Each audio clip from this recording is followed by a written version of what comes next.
ಅಲ್ಲಿಗೆ ಕೆಪಿಸಿಸಿಯಲ್ಲಿ ಅಧ್ಯಕ್ಷ ಸ್ಥಾನದ ಬಡಿದಾಟ ಭುಗಿಲೆದ್ದಿದೆ. ಮತ್ತೊಂದು ಕಡೆ ಕೆಎನ್ ರಾಜಣ್ಣ ಪ್ರತಿಕ್ರಿಯಿಸಿದ್ದಾರೆ.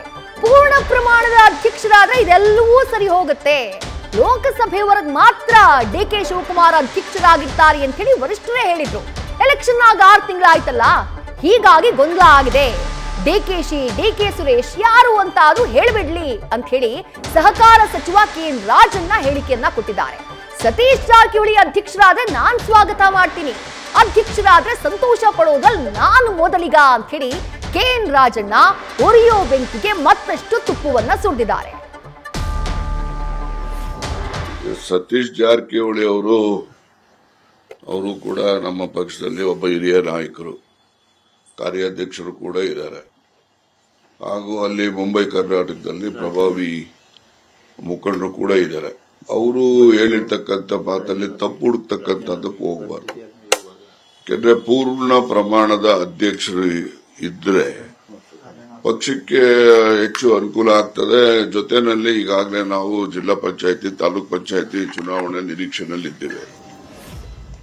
ಇಲ್ಲ ಪೂರ್ಣ ಪ್ರಮಾಣದ ಅಧ್ಯಕ್ಷರು ಇವರೇ ಇರ್ತಾರೆ ಅಂತನಾದ್ರೂ ಹೈಕಮಾಂಡ್ ಸ್ಪಷ್ಟ ಮಾಡಿದ್ರೆ ಸಂತೋಷ. ನಮಗೇನು ಅವ್ರು ಇರಬಾರ್ದು, ಶಿವಕುಮಾರ್ದು ಬದಲಾವಣೆ ಮಾಡಿ ಅಂತ ನಾವೇನು ಹೇಳೋ ಅಂಥದ್ದೇನಿಲ್ಲ.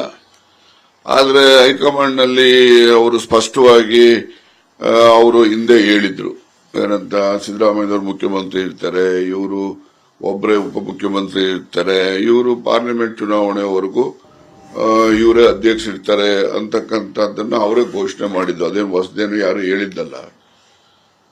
ಆ ದೃಷ್ಟಿನಲ್ಲಿ ಗೊಂದಲ ಸೃಷ್ಟಿಯಾಗಿದೆ. ಆ ಗೊಂದಲಕ್ಕೆ ಇಲ್ಲಪ್ಪ ಅವರೇ ಮುಂದುವರಿತಾರೆ, ಅವರನ್ನೇ ಮುಂದುವರಿಯತಕ್ಕಂಥದಕ್ಕೆ ನಾವು ನಿರ್ಣಯ ಮಾಡಿದೀವಿ ಕಾಂಗ್ರೆಸ್ ಪಕ್ಷದ ಹೈಕಮಾಂಡ್ ಅಂತ ಹೇಳಿದ್ರೆ ಆಯ್ತು. ನಮ್ದೇನದಕ್ಕೇನು ಆಕ್ಷೇಪಣೆ ಇಲ್ಲ, ಅದಕ್ಕೆ ಎಸ್ ಅಂತಾನೆ ನಮ್ದುನೆ.